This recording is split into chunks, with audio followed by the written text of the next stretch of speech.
Hello and welcome to ED Insight, where we get you a 360-degree view of the big picture in business and economy. I'm Sa-dhan Ramakrishnan. On the show today, how microfinance, the bastion of the non-profit movement, is slowly turning capitalistic.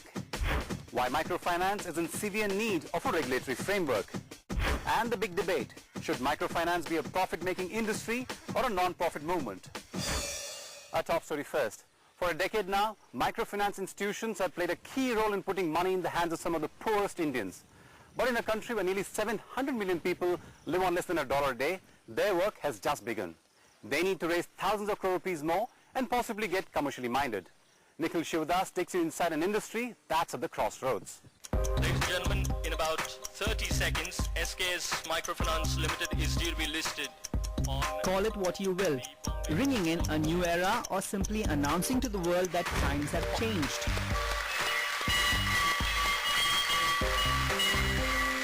The successful listing of India's largest microfinance institution, SKS, is the clearest indicator yet that microfinance in India need no longer remain purely a social venture. The mission of our company is to provide financial services to the poor.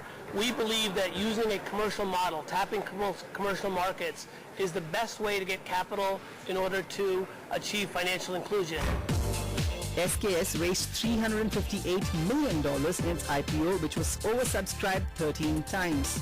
Today, the company boasts of a market cap of over $2 billion. The success of SKS has paved the way for other MFIs that are seeking additional capital. Those in queue include Share Microfinance, Bandhan and Spandana Spurti Financial Services. IPO is one of the options to access capital markets, and it will increase transparency, it will increase corporate governance, and it is a good thing to think of making the public as partners. It be NABARD, they also providing some capital to the sector, but this amount is very poor amount according to the compared to the population and demand of the microfinance services for the country. In that context, who will we provide it? We must be go to the private equity investor or other outside investor on that. IPOs are also needed because PE investors who have so far funded these institutions are now looking for a profitable exit.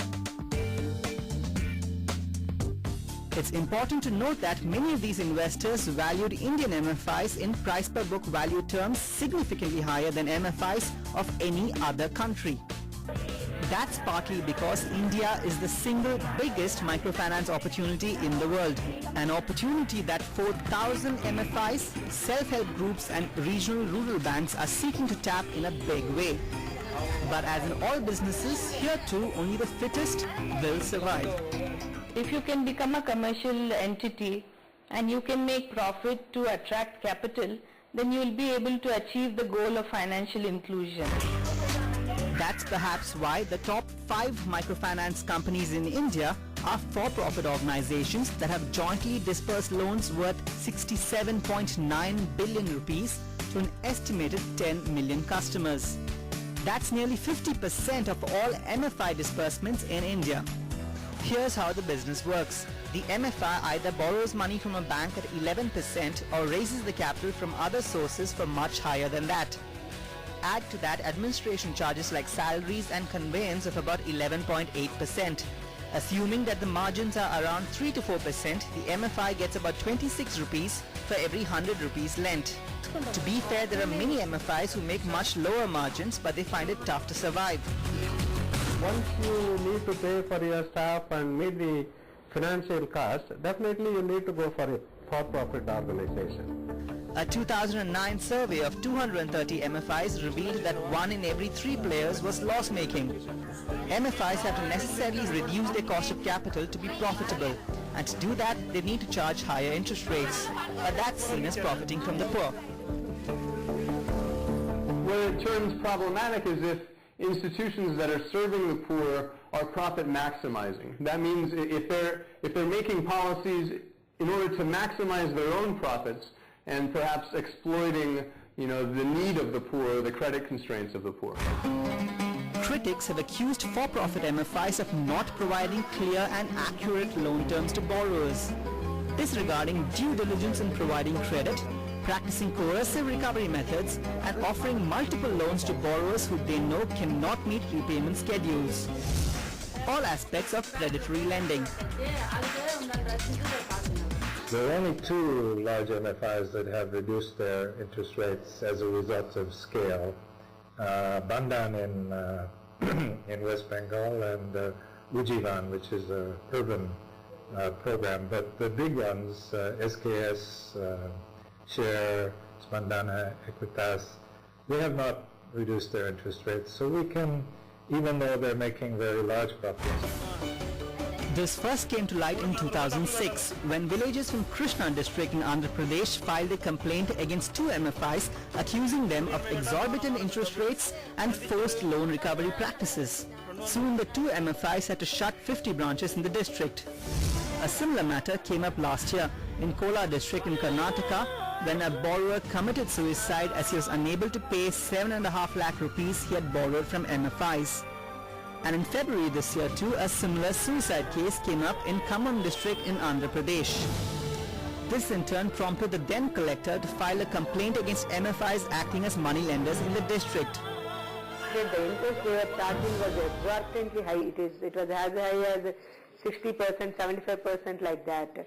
And they do aggressive lending. They go door to door and they keep on tempting the people. You take a loan, we are giving very easy. You take the loan and installment repayment is very easy. And the things are not transparent. The quest for profits, many say, could increase such problems. Despite these criticisms, there is no doubt that microfinance has changed the rural landscape in a big way. These institutions have reached where banks could not, and now over 67 million people have easy access to capital.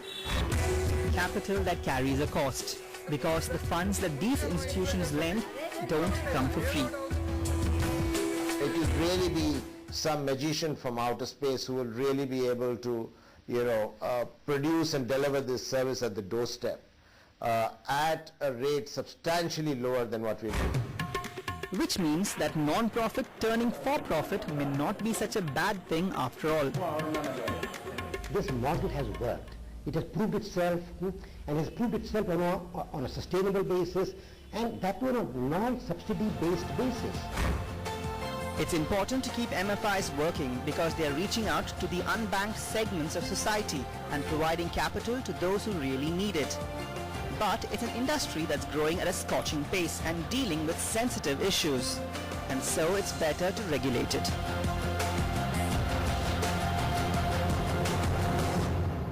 So what you have is a sector growing rapidly without any checks and balances. So is it the right time to regulate MFIs? That story is coming up after this short break. Stay with us.